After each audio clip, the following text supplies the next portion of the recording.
Scrolls beyond time में एक बार फिर आपका स्वागत है। कलिंग साम्राज्य के राजा लांगुला नरसिंहदेव प्रथम मात्र 18 साल की उम्र में ही कुटियर साम्राज्य के सबसे शक्तिशाली राजा गणपति के साथ युद्ध लड़ने गए थे। करीब 3 साल तक नरसिंहदेव निरंतर युद्ध लड़ते रहे। युद्ध में गणपति को पराजित कर जब नरसिंहदेव बहुत सारे धन संपदा के साथ कलिंगो लौटे,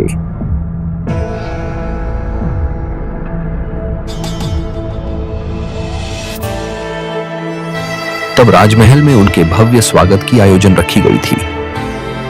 राजमाता कस्तूरी देवी पुत्र नरसिंहदेव की वीरता से अत्यंत प्रसन्न हुई और पुत्र के सम्मुख अपनी भावनाओं को प्रकाशित करके कहा, तुम्हारे पिता शंख क्षेत्रपुरी में भगवान जगन्नाथ का भव्य मंदिर बनवाए हैं, पर मैं चाहती हूं तुम अर्ध क्षेत्र कोणार्क में उससे भी भव्य और विशाल सूर्य मंदिर बनवाओ।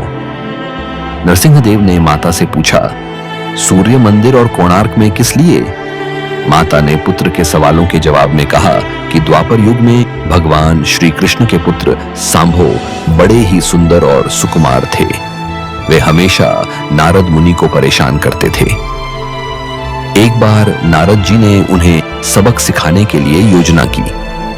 नारद जी ने सांभो के सुंदर शरीर की तारीफ करते हुए उन्हें गोपियों के साथ जल क्रीड़ा करने को उकसाया।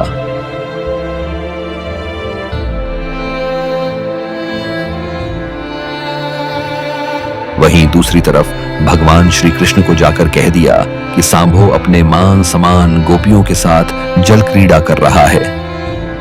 यह बात सुनकर भगवान श्री कृष्ण अत्यंत क्रोधित हो गए और तुरंत अपने बेटे सांभो को श्राप देते हुए कहा कि जिस सुंदर शरीर के लिए तुम्हारा इतना गुरूर है वो नष्ट हो जाएगा। अब आज शाम को कुष्ठ रोग हो जाता है।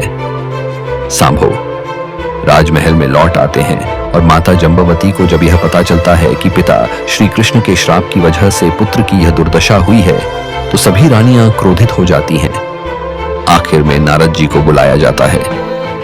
नारद जी ने रोग निवारण का उपाय बाहर किया और कहा कि सूर्य की पहली किरण उत्तरा देश के कोण में पड़ता है, जो कोणार्क के नाम से जाना जाता है। सांभो को अभी जाकर सूर्य देव की आराधना करनी होगी, तभी जाकर सांभो इस श्राप से मुक्ति पा सकेंगे। कि बहुत ही लंबी और कठिन यात्रा के बाद सांभो कोणार्क के चंद्रभागा नदी के पास पहुंचे। अन्न जल त्याग कर 12 साल कठिन तपस्या करने के बाद सूर्यदेव प्रसन्न होकर प्रकट हुए और सांभो को रोग मुक्त होने का वरदान दिया। स्नान के पश्चात जब सांभो नदी से बाहर आते हैं, तब से रोग मुक्त हो चुके होते हैं और उनके हाथों में एक छोटा सा पत्थर होता है। उनके सुंदर और सुकुमार शरीर को देखकर सभी अनुसार और सेवक अत्यंत प्रसन्न थे। सांभो ने उस पत्थर को वहीं स्थापित करके एक छोटा सा मंदिर बनवाया और जब उन्हें पता चला कि सूर्य पूजा के विधि विधान यहाँ पर किसी को भी पता नहीं है, तब वे चिंतित हो गए और फिर से सूर्यदेव के ध्यान में बैठे।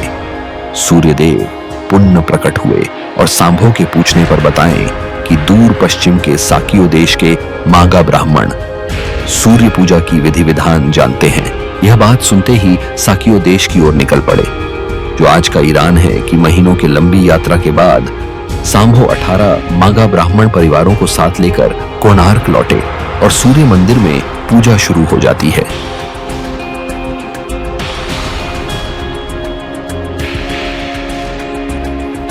राजमाता कस्तूरी देवी नरसिंहदेव को बतलाते हैं कि विवाह के कई सालों तक जब मैं निसंतान थी, तब मैंने भी उस सूर्य मंदिर में पूजा अर्चना की और तुम मुझे पुत्र के रूप में प्राप्त हुए। माता की बात सुनकर नरसिंहदेव मां को पूर्ण कोणार्क में इस संसार का सबसे भव्य और विशाल सूर्य मंदिर बनवाने का वचन दिया। सदा शिव समंतराय महापात्रा, जो शिव संतराय के नाम से लोकप्रिय है, वो अपने सहयोगी बिसु महाराणा के साथ मंदिर का प्रतिरूप बनाते हैं और राजा नरसिंहदेव के सम्मुख प्रस्तुत करते हैं। नरसिंहदेव मंदिर का प्रतिरूप देखकर अभिभूत हो जाते हैं और शीघ्र मंदिर निर्माण कार्य आरंभ करने का आदेश देते हैं। में दूर दूर से बड़े बड़े पत्थर लाए गए। मंदिर निर्माण कार्य तेजी से होने लगा। 1200 कारीगरों ने मिलकर 12 साल में एक भव्य मंदिर बनवाए।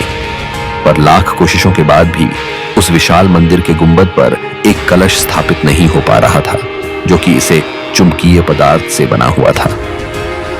वहीं दूसरी तरफ राजा नरसिंह देव ने आदेश दिया कि कल रात्रि काल तक अगर कलश स्थापित नहीं हुआ तो सभी कारीगरों के सरधर से अलग कर दिए जाएंगे। यह बात सुनकर सभी शिल्पकार गहरी सोच में डूब जाते हैं।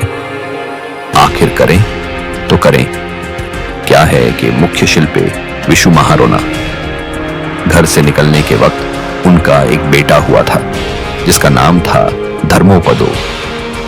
लोग उसे प्यार से धर्मा बुलाते थे।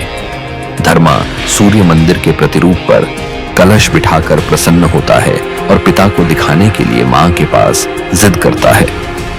मां अपने बगीचे के कुछ फल एक पोटली में बांध कर देती है और कहती है, अपने कुत्ते बोलिया को साथ लेकर कोणार्क जाओ।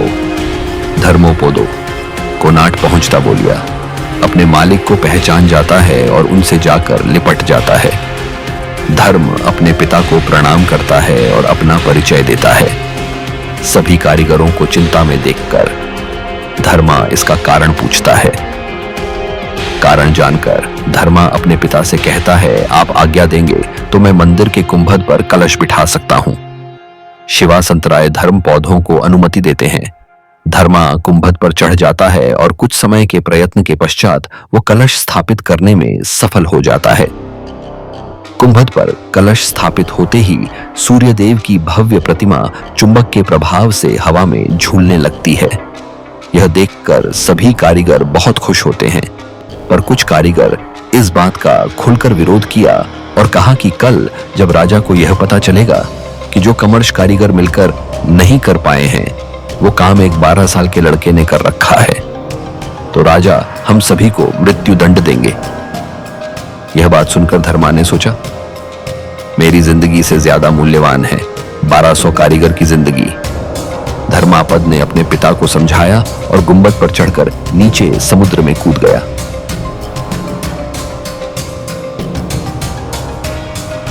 इसके कुछ समय पश्चात राजा नरसिंह देव मंदिर के सम्मुख उपस्थित हुए। सूर्यदेव के भव्य प्रतिमा को हवा में झूलता हुआ देखकर नरसिंह देव अत्यंत प्रसन्न हुए और सीधे शांत राय की तारीफ करते थक गए।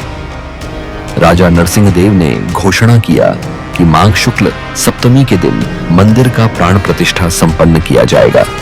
पर सीधे शांत राय कहा, राजन तिथि तो अच्छा है पर मंदिर के प्राण प्रतिष्ठा के लिए यह सही समय नहीं है। पर राजा नरसिंह देव अपने जिद में अड़े रहे और उसी तिथि में मंदिर का प्राण प्रतिष्ठा किया जाएगा। घोषणा कर दिया गया और सीधे शांत राय वाद विवाद ना करते हुए वहां से चले जाते हैं कि निर्धारित तिथि में मंदिर के प्राण प्रतिष्ठा संपन्न हुआ और बहुत जल्द ही इस मंदिर में कुछ रहस्यमय घटना होने लगी। सबसे पहले मंदिर में लगे एक विशाल शेखर की मूर्ति नीचे गिर गया। फिर मंदिर से अनेकों पत्थर गिरने लगे और राजा नरसिंह देव को जब यह पता चला कि इस मंदिर का पहला दिवस एक 12 साल के लड़के के मौत से शुरू हुआ है, तब इस मंदिर में पूजा रोक दिया गया। कई सालों तक यह मंदिर और इसके आसपास के इलाके के घने जंगलों में परिवर्तित हो गए थे और सूर्य देव की भव्य प्रतिमा घने जंगलों में कहीं छुप गया था। अंग्रेजों के शासनकाल में इस मंदिर का अवस्थित पता लगने पर उन्होंने ही इस मंदिर का पुनरुद्धार किया।